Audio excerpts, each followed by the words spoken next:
दूसरा अन्याय सामाजिक अन्याय। इस देश में पिछड़े लोग कितने हैं? 50%।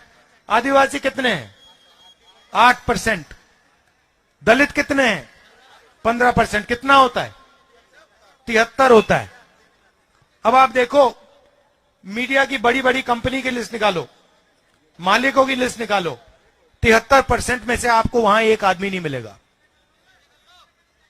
मालिकों की लिस्ट में आपको एक कुशवाहा नहीं मिलेगा, एक माझी नहीं मिलेगा, एक यादव नहीं मिलेगा, एक दलित नहीं मिलेगा, एक आदिवासी नहीं मिलेगा।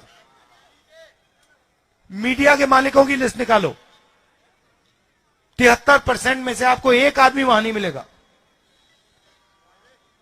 650 हाईकोर्ट के जज हैं हिंदुस्तान में।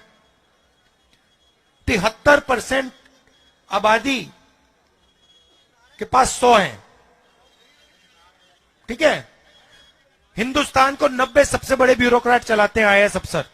वो पूरे बजट को बांटते हैं। 73% आबादी के 3 ओबीसी, 3 दलित और 1 आदिवासी।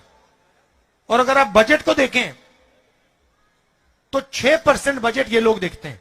73% जनता के अफसर 6% बजट को देखती है, 100 रुपए में से 6 रुपए। और फिर नरेंद्र मोदी जी कहते हैं मैं ओबीसी के लिए काम कर रहा हूं, मैं गरीबों के लिए काम कर रहा हूं।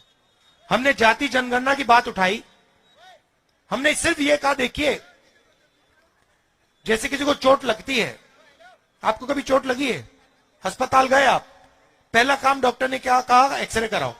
कहा ना कि भैया हाथ टूटा है, लगता है हाथ टूटा है, एक्सरे कराओ।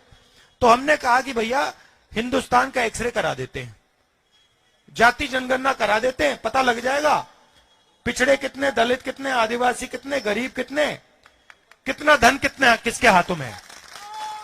अब इसका तो किसी को इतराज नहीं हो सकता, किसी को इतराज नहीं हो सकता कि हम कह रहे हैं भैया देश का एक्सरे कराओ, पता लगाओ धन किसके हाथ में है, पूरे के पूरे एसेट्स किसके हाथ में, अदानी के हाथ में कितना है, गरीब जनरल कास्ट के हाथ में कितना है, पिछड़ों के हाथ में कितना है, दलितों के हाथ में कितना है। नरेंद्र मोदी जी कहते हैं नहीं, हिंदुस्तान में तो कोई जात ही नहीं है, 2 ही जात है, एक गरीब है, एक अमीर है।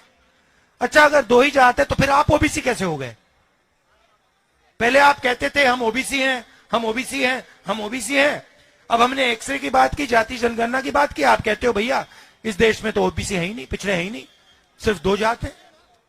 क्यों? क्योंकि आप डरते हो, आप नहीं चाहते हो कि देश की सच्चाई 73% को पता लग जाए।